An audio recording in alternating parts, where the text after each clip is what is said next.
They arrested me with batons drawn for swimming in my own lake. I was handcuffed half naked on the dock I built with my own hands while the HOA president smirked like she'd just conquered Rome. But that moment, that humiliation, would end up triggering a federal investigation that sent people to prison. My name's Dalton Rivers, and 6 months ago, I thought I'd finally found peace. After 26 years in the Navy fixing nuclear submarines, I just wanted quiet water, a bit of coffee at sunrise, maybe a place to fish without anyone barking orders. My dad passed away last spring and left me his savings, $200,000 after taxes. Not a fortune, but enough to buy 47 acres of land with a spring-fed lake in northern Pennsylvania. Clearwater Lake. The kind of place that makes your soul exhale. Pines swaying in the wind, loons calling at dawn mist rolling off the water like smoke from heaven. The cabin was a wreck, plumbing that groaned like an old sailor, but it was mine. The auction paperwork said it was clean, no liens, full ownership, including mineral and water rights. I read the old survey maps from 1923, private lake, private dock. The world finally made sense again. Until the day I met her. Vivian Whitmore. 58 years old, bleach blonde, perfect manicure, sunglasses that probably cost more than my truck. She strutted down my dock in designer heels like she was walking a courtroom runway. "Excuse me," she said in that tone rich people use when they're about to ruin your day. "This is private HOA property." I laughed, polite at first. "Ma'am, I think you're mistaken. I bought this lake at county auction. Here's the deed." I handed her the paper, still crisp from the recorder's office. She stared at it, her face going from pale to crimson like a traffic light losing its mind. Then she smiled a tight, venomous smile. "We'll see about that." And she stormed off, heels clicking like gunfire across the dock. 2 days later, a process server handed me a thick envelope, a trespass notice from her law firm. They demanded $15,000 in damages and accused me of illegally accessing community waters. I could almost smell her perfume on the paper. That's when I realized this wasn't about confusion, it was about control. 26 years in the Navy teaches you one thing: when someone starts shooting, you don't duck, you return fire. So I went to the county courthouse. That's where I met Ruby Hendricks, 78 years old, county clerk emeritus with silver hair and sharper eyes than any admiral I ever served under.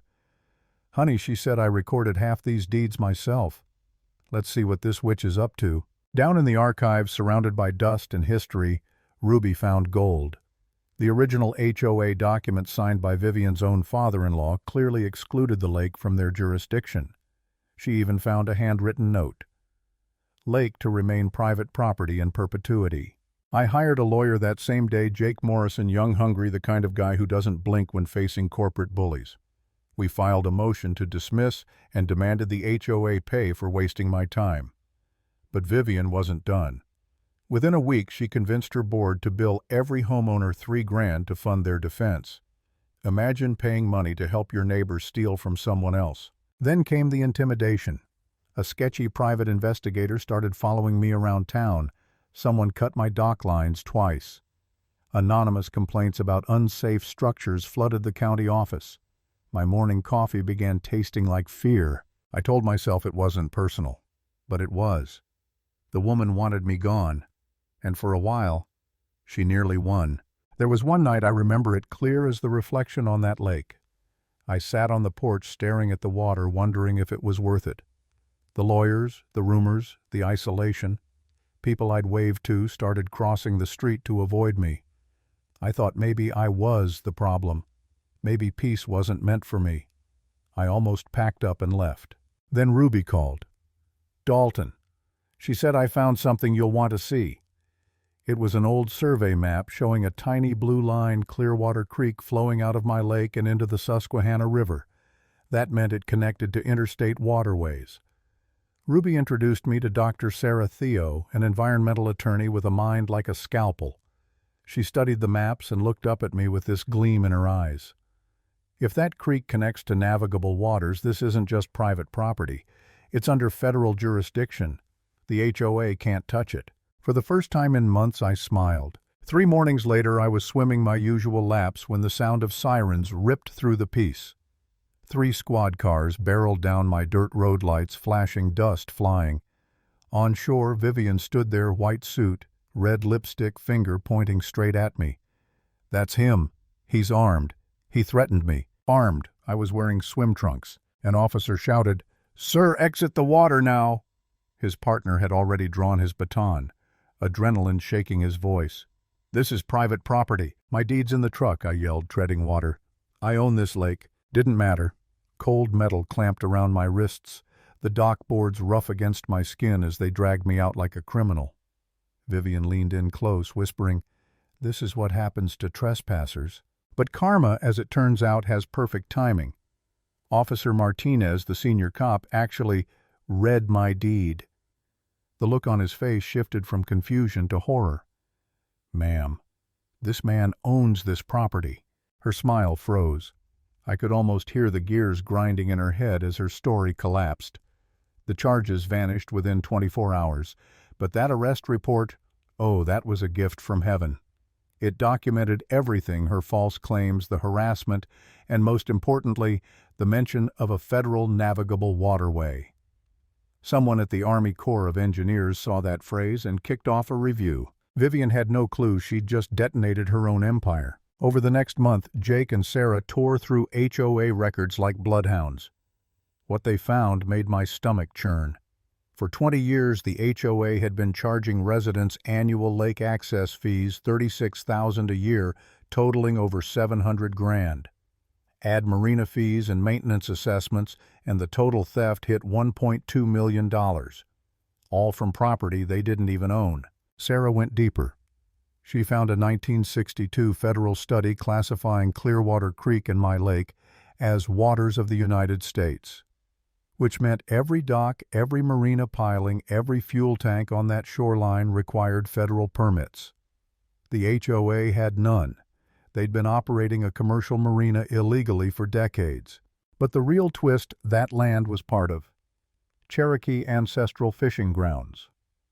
Under federal law, any disturbance required tribal consultation.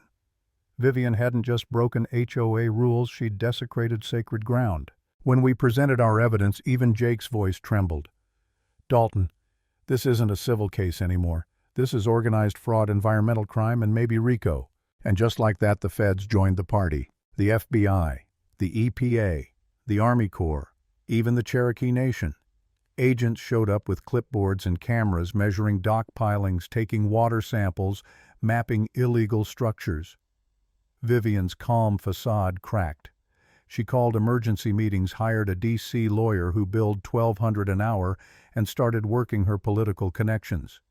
She even had her cronies dump chemicals into the lake to frame me for pollution. But my cameras caught her BMW leaving at 3 a.m., headlights slicing through the fog like guilt made visible. Meanwhile, an investigative journalist named Maria Santos picked up the story.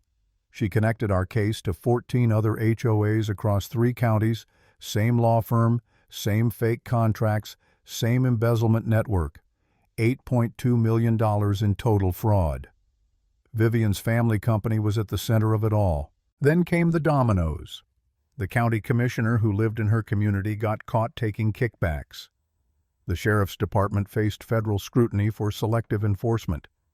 A state legislator resigned after emails showed he'd taken donations to interfere with the investigation.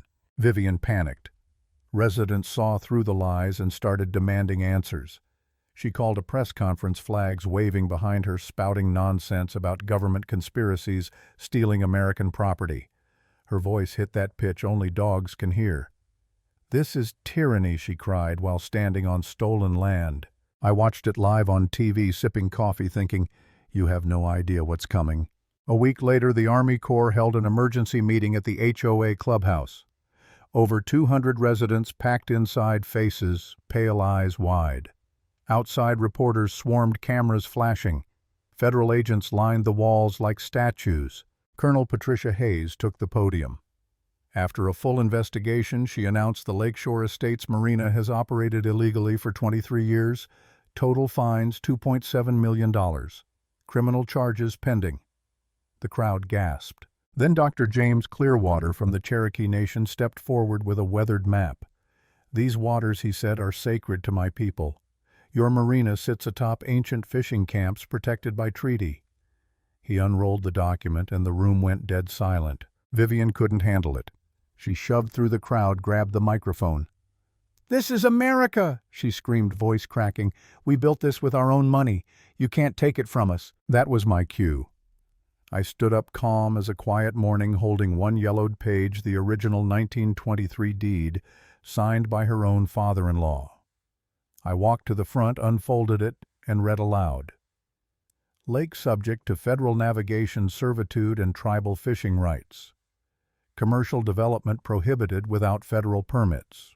Every head turned, every whisper stopped. Vivian's face drained of color. The woman who'd tried to ruin my life now looked small, shaking, cornered. "Your own family acknowledged this 100 years ago," I said. "You built an empire on a lie." That's when FBI agent Williams stepped forward, badge flashing. "Mrs. Whitmore, you're under arrest for conspiracy, fraud, and environmental crimes." The sound of those handcuffs clicking shut was the sweetest music I've ever heard. No applause, no cheers, just silence, heavy, final, righteous. The kind that follows a storm after months of thunder. She tried to flee the country later that week, transferred $180,000 to the Caymans, but TSA caught her at the airport. Her mugshot was on every channel within hours, the once perfect hair, the smeared mascara, the eyes of someone who finally understood the meaning of consequence. The HOA collapsed. The marina was chained off, signs posted, "Federal property entry prohibited."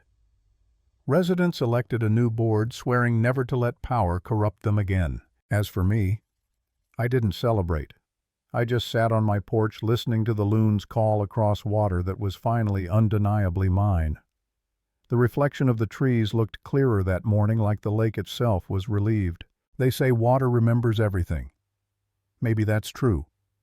Because every ripple, every whisper of wind over the surface still carries the echo of that day, the day justice arrived with a badge and a pair of handcuffs. And if there's one thing I learned from all this, it's simple. Never underestimate what one determined person can do when the law and the truth are on their side.